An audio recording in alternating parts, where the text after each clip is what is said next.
this part, I want to talk more about algorithms. I'm not talking about really some high level complicated like the red black trees, but some really basic algorithms. And it is not a computer science course. I know that, but showing you guys a little more computer science related stuff, especially algorithm. I'm trying to encourage you guys to practice more on basic Python coding. And when I'm doing projects, sometimes I got stuck in some pandas or NumPy stuff. But more often than not, the part that got me stuck, is from the basic Python instead of really data science coding. And for you guys, I suspect the same thing will happen, and sometimes you may find, okay, how do I write this code? Even though this piece of the work sounds to you like really simple, but how do I write that in Python? Okay, so let's move on and see some of the basic algorithms. And today I'm going to show you multiple ways to do a few problems, and then excuse me, as we have solution 1, solution 2, solution 3, and then we will also discuss about the time complexity, and then we try to figure out better ways to solve those problems. Okay, and let's start. The first one is the two-sum. Two-sum is, we are going to receive a list, and then we will also receive a target. And our goal will be we try to find two values from the list, and then if we add those two values together, we get the target. Okay, say if we have the list as this one 2, 7, 11, and 15, and then we have the target to be 9, and then we find the value 2 and 7, they add together, and then we will get a 9.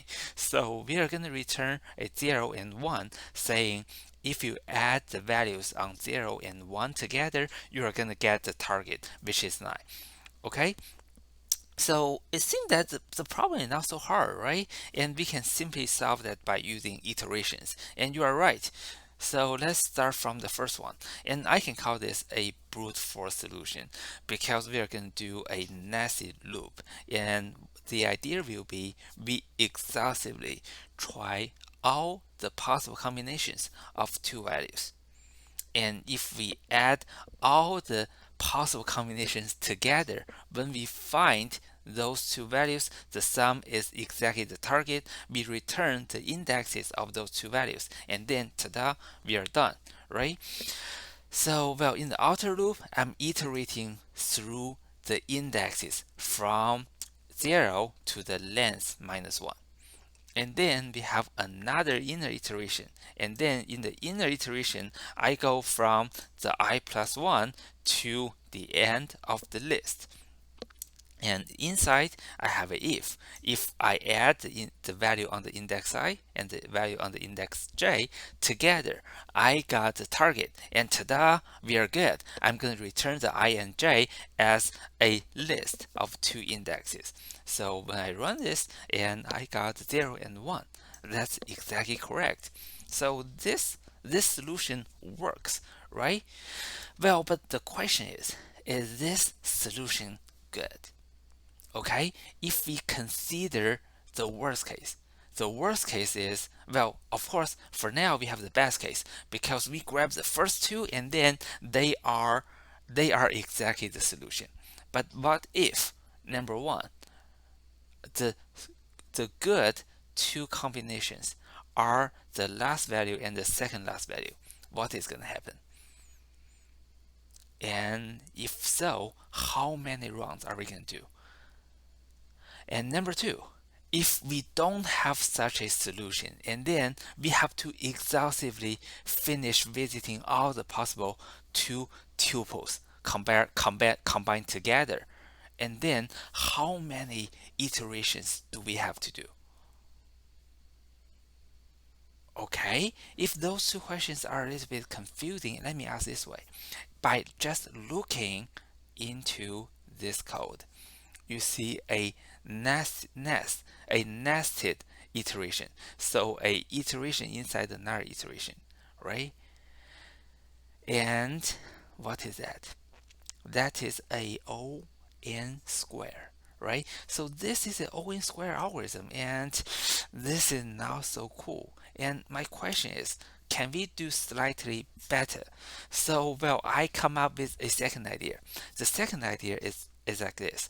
So when we are scanning this list, okay, and when I see a 2, and after that, I know 9 minus 2 will get a 7, right? So if I'm seeing a 2, what will be my goal? My goal should be in the remaining values on the right side. I'm looking for a 7. If I'm able to find a 7 and combining the 7 with the current 2 I'm touching or holding right now, that is a 9. Okay, and then if I don't have that and say I want to move on, and then I see a 7, and on a 7 again, 9 minus 7, I got a 2. So on the right side of 7, I should look for a 2.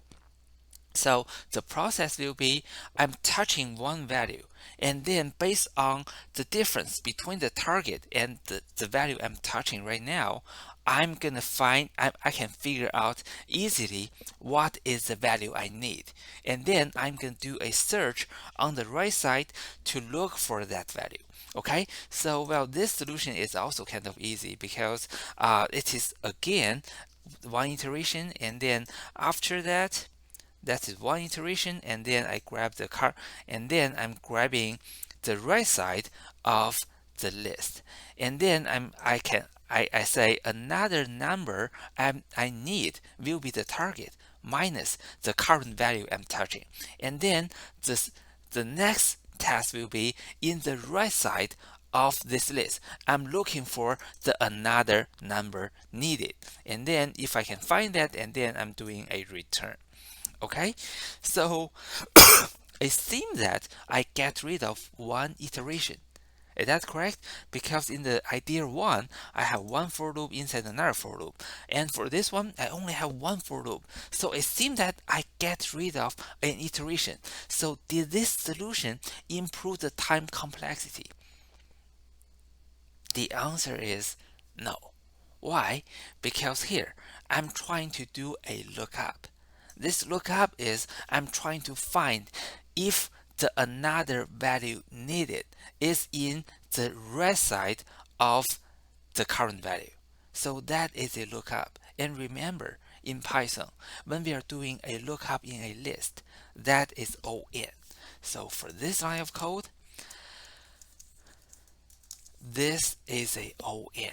Well, and even though we don't really have an iteration, and some of the operations or some of the operators have some hidden time complexity, you also want to pay attention to. Okay, so for this one, this is a iteration of n rounds, and inside this one, this line will be another O(n). So it is O(n) inside another O(n). So still, that is a O(n) square. So this solution is kind of similar to this one. So this is O(n) inside another O(n). So those two are equivalent. Even though we try to reduce the time complexity a little bit, actually it doesn't help anything. Okay, so well, how can we do that? Well, remember, well, in the last few videos we talk about the time complexity about the dictionary. And for the dictionary, we say a lookup can be constant time. Okay, so if we do a lookup using a list, that is a linear time. But if we want to do a lookup in a dictionary, that is a constant time. Okay, and then well, we have already talked about the hash function, so I'm not going to repeat here. And for the hash function, it's just a key. We send it to the hash function, and then it will send out, if it will give us a hash value, and then that hash value will give us a specific slot that we can go and store or find the data using the key. So that's the trick. And then we want to move on and get our idea 3. And the idea 3 will look like this. Okay, so we are going to make a dictionary. And remember, we have the values in the list 2, 7, 11, and 15. Okay, and what we are going to do is we create a dictionary like this. So for the number 2, we store a 0, saying if you're looking for a 2, that value is on index 0. And similarly, 7, 1, that says if you're looking for a value 7, it's on index 1. And similarly, 11, 2, 11 is on index 2, and 15 is on index 3. So in the very first part, we only want to do this process. We want to build a a dictionary recording on which index we can find which value. Okay, and after that we do another iteration. So we start over and say if we have 2, and if we have the 2 and the target is 9, we know we are gonna need a 7. And now we still have to do something similar to this part. We still have to do a lookup. But in this time, we do a lookup not in the list. We do the lookup in the dictionary. Okay, so you first want to do a build a dictionary, and then you want to do a lookup in the dictionary. Why? Because a lookup in the dictionary is a constant time. So go ahead and try to finish this version of the solution. In next video, I'm going to talk about the time complexity of this solution.